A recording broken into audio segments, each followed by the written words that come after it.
Shout out doon sa mga kumboy-kumboy ng mga government na yon. Muntik akong binatukan kanina mga idol.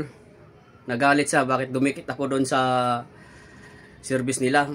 Malay ko ba idol kung anong meron doon. Kasi highway yun eh. Tapos ginaganon pa ako sa kumboy nga pulis.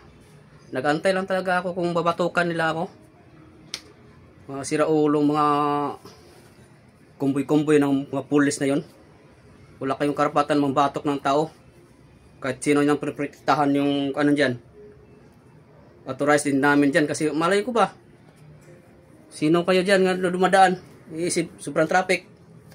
Nagantay lang ako kanina nga babatukan niya kasi ginaganon niya ako eh.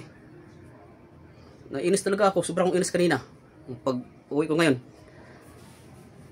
Mga tarantadong mga pulis yun ah.